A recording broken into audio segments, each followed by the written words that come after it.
వృద్ధ మహిళలను టార్గెట్ చేస్తూ చైన్ స్నాచింగ్ కు పాల్పడిన దొంగను అరెస్ట్ చేసి 152 గ్రాముల బంగారు చైన్లు ఒక బైక్ స్వాధీనం చేసుకున్నట్లు కడప డీఎస్పీ వెంకటేశ్వర్లు తెలిపారు. కడపలో ఈ సందర్భంగా ఆయన మాట్లాడుతూ దేవగుడి గ్రామానికి చెందిన నవీన్ అరెస్ట్ చేయడమైందన్నారు. అతని దగ్గర 1.5 కేజీ గంజాయిని స్వాధీనం చేసుకున్నామన్నారు. ఆ తర్వాత విచారించగా 6 దొంగతనం కేసుల్లో ఉన్నట్లు తేలిందన్నారు. 5వ తేదీ మధ్యాహ్నం 2:30 గంటలకు ముద్దాయిని తన మోటార్ సైకిల్లో వెళుతూ ఉండగా అరెస్ట్ చేశారు. అతని దగ్గర నుంచి దాదాపుగా 1.5 కేజీ గంజాయిని స్వాధీనం చేసుకొని ఆ తర్వాత అదేవిధంగా రిమాండ్ పెట్టారు.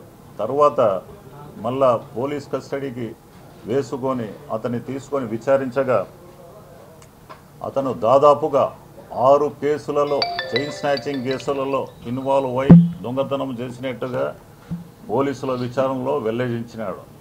ఆ దొంగలించిన సొత్తును బయట ఈ బంగారు షాపులు కానీ లేదా ఎక్కడ కూడా అమ్మకుండా తన ఇంట్లోనే పెట్టుకుంటాడు. అతను ఏమరా అంటే ఒంటరిగా ఉన్న వృద్ధ మహిళలను టార్గెట్ చేస్తాడు.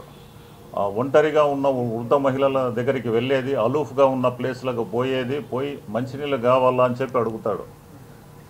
తను దొంగలించిన మోటార్ సైకిల్లోనే తిరుగుతాడు. అతను హీరో స్ప్లెండర్ ప్లస్ మోటార్ సైకిల్ని కూడా దొంగలించాడు.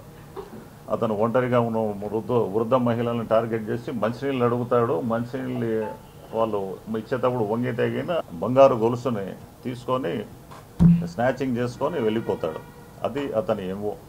అతన్ని పట్టుకోవడంలో చాలా విశేషంగా కృషి చేసిన కడప రూరల్ సిఐ, అదేవిధంగా వారి ఎస్ఐలు, అదేవిధంగా వారి టీంకి అందరికి కూడా అభినందనలు తెలియజేస్తున్నాం.